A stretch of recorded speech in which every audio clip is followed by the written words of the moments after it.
Kecerdasan emosional. Emang ada ya emosional punya kecerdasan? Sini lihat. Hai, halo semuanya. Saya dengan Ratu Berkismanti KRO dengan NIM 2404010202003. Saya dari kelas IF204 di mana dengan video ini saya akan menjelaskan terkait dengan emotional intelligence dari salah satu chapter mata kuliah Estetika Humanisme. Video ini saya buat untuk memenuhi syarat pengerjaan ulangan akhir semester dari mata kuliah Estetika Humanisme yang dosen pengampunya ialah Ibu Rosana SS MIKOM AMI PR CPS. Baik, yang tadi sudah dijelaskan bahwa di sini saya akan menjelaskan tentang emotional intelligence. Pernah gak sih kamu tuh kesel banget terus malah ngomel ke orang lain padahal mereka gak salah apa-apa gitu? Atau pernah juga tentang kamu bisa nenangin temen yang lagi panik, cuma karena kamu gak tahu harus ngomong apa, kamu bingung gitu harus ngelakuin apa. Nah, itu namanya tuh emotional intelligence. Dan percaya atau enggak, ini bisa lebih penting daripada nilai rapot atau gelar kamu loh. Nah, apa sih emotional intelligence itu? Emotional intelligence itu atau biasa disingkat dengan EI atau EQ itu adalah kemampuan untuk mengerti perasaan sendiri atau orang lain nih. Terus kita tuh bisa mengatur dan menanggapi perasaan itu dengan tepat. Istilah EQ ini jadi terkenal banget karena buku dari Daniel Goleman. Beliau adalah seorang penulis dan psikolog yang bilang kalau orang sukses itu bukan cuma karena pinter doang, tapi juga karena punya EQ yang tinggi. Nah, di sini ada 5 hal penting dalam EQ versi Goleman. Itu ada self-awareness. Itu tuh kita sadar apa yang kita rasain, apa yang kita mau. Kita itu tuh orangnya tuh kayak gimana sih, kesukaan kita apa, kekurangan kita apa, kelebihan kita apa yang mau kita tuju. Itu adalah salah satu bentuk dari self-awareness gitu. Lalu ada namanya self-regulation. Itu kita bisa mengontrol reaksi kita. Kayak misalkan ada orang lain yang bilang kamu kurang begini, kamu kurang begitu, or something like that. Kayak itu akan menjadi angin lalu kalau kita nanggepinnya dan punya reaksi yang gak peduli gitu. Jadi kita nggak bisa ngontrol orang lain, tapi kita bisa ngontrol diri kita sendiri. So kita mulai dari mengontrol how to react, how to respond someone yang kurang baik gitu. Oke, lalu yang ketiga itu ada yang namanya motivasi, punya dorongan buat terus maju. Terus kita punya empati, ngerti dan peduli sama perasaan orang lain. Percuma kalau kita ngerti perasaan kita, tapi kita nggak peduli sama perasaan orang lain. Nanti yang ada jatuhnya kita malah jadi seseorang yang selfish gitu. Lalu yang terakhir itu ada namanya social skills. Kita bisa membangun hubungan yang sehat dengan orang lain atau orang sekitar. Ada banyak banget riset yang menunjukkan bahwa pentingnya EQ. Menurut studi dari Talent Smart, sekitar 90% orang yang performanya tinggi di kantor ternyata punya EQ yang bagus loh. Bahkan rata-rata penghasilan orang dengan EQ tinggi itu bisa lebih tinggi sampai $29.000 per tahunnya. Nah, ini menurut Harvard Business Review, EQ itu bisa 2 kali lebih penting daripada IQ loh, dan juga skill teknis yang dimiliki oleh seseorang. Kalau kita ngomongin soal jadi pemimpin yang efektif, itu yang paling penting bukan tentang knowledge yang dia punya terkait skills, tapi yang penting adalah how to be a lead. Gimana cara dia nge-lead timnya. Dan untuk menjadi seorang leader yang bisa mengelit timnya dengan benar gitu, itu adalah seseorang yang harus mempunyai EQ yang tinggi begitu. Lalu di dunia psikolog itu ada namanya studi dari Barron 2000 juga bilang bahwa EQ itu sangat berhubungan dengan tingkat stres, kecemasan, dan kepuasan hidup seseorang. Nah, sekarang coba bayangin 2 orang di kantor. Yang satu gampang meledak-ledak, susah dengerin orang, dan ngambek kalau dikritik gitu. Terus yang satunya lagi tuh bisa sabar, ngerti suasana, dan tahu cara ngomong yang baik, dan bikin timnya juga semangat. Kamu kalau misalkan mau milih kerja sama-sama yang mana? Pasti maunya yang kedua tadi dong, yang lebih sabar, yang ngerti suasana dan tahu cara berkomunikasi dan juga memanusiakan manusia. Makanya sekarang banyak banget perusahaan kayak Google, Microsoft, sampai startup sekalipun tuh cari orang yang nggak cuma jago di teknis aja, tapi juga jago berkomunikasi dan kerjasama, alias punya EQ yang bagus. Nah, kabar baiknya nih, EQ itu nggak kayak IQ yang cenderung stabil seumur hidup. EQ itu bisa banget dilatih dan dikembangin, mulai dari hal-hal kecil gitu. Misalnya, belajar mengenali emosi diri sendiri. Coba tenangin diri sendiri sebelum ngerespon atau dengerin orang tanpa langsung menyela. Jadi harus lebih latih empatinya lagi, walau kadang-kadang nggak setuju, tapi kita tuh harus tahu bagaimana menyampaikan suatu hal yang kita tuh nggak setuju gitu. Nggak setuju bukan berarti harus marah-marah, ya nggak sih? Kita bisa discuss dan tukar pikiran gitu. Semakin sering kamu melatihnya, kamu tuh bakal bisa makin peka, dan itu bikin kamu lebih bijak dan dalam ambil keputusan, terutama di masa-masa yang lagi sulit. Jadi kesimpulannya, emotional intelligence itu penting banget. Bukan cuma buat karir, tapi juga buat hubungan, kesehatan mental, dan hidup yang lebih bahagia. Kamu nggak perlu jadi orang yang selalu tenang atau super sabar kok. Cukup jadi orang yang mau belajar, ngerti perasaan orang lain, dan gak ngeremehin perasaan orang lain gitu. Kalau kamu suka topik kayak gini, kamu bisa lebih belajar banyak di materi-materi tentang humanisme, tentang tentang psikologi dan lain-lainnya kayak gitu.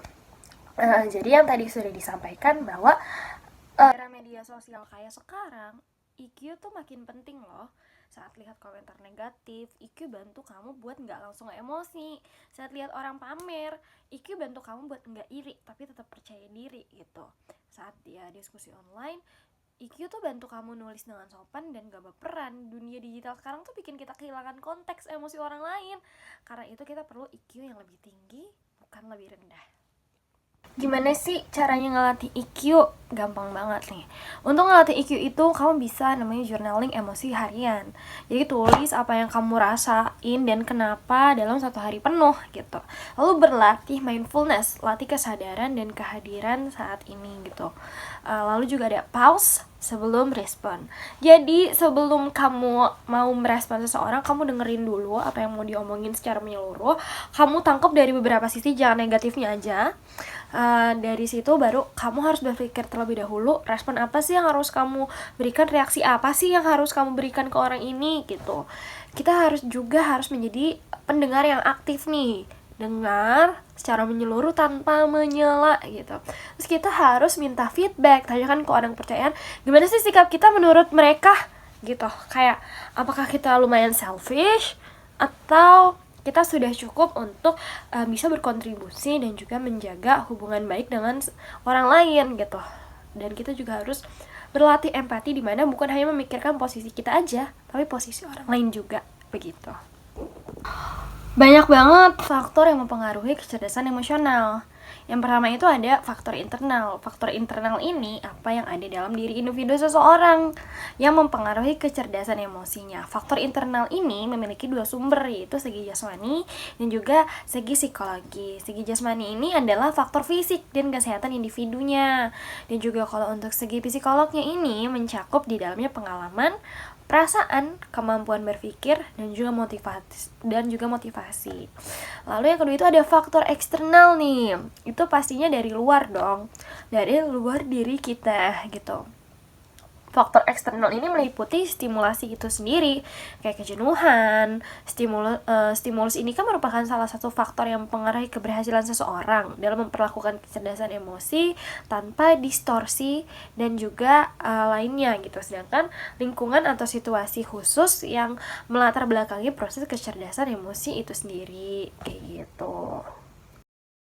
Emotional intelligence refers to how well we handle ourselves and our relationships. There are 4 domains. Self-awareness, knowing what we're feeling, why we're feeling it, which is a basis of, for example, good intuition, good decision-making. Also, it's a moral compass. The second part is self-management, which means handling your distressing emotions in an effective way so that they don't cripple you, they don't get in the way of what you're doing, and yet attuning them to them when you need to so that you learn what you must every emotion has a function.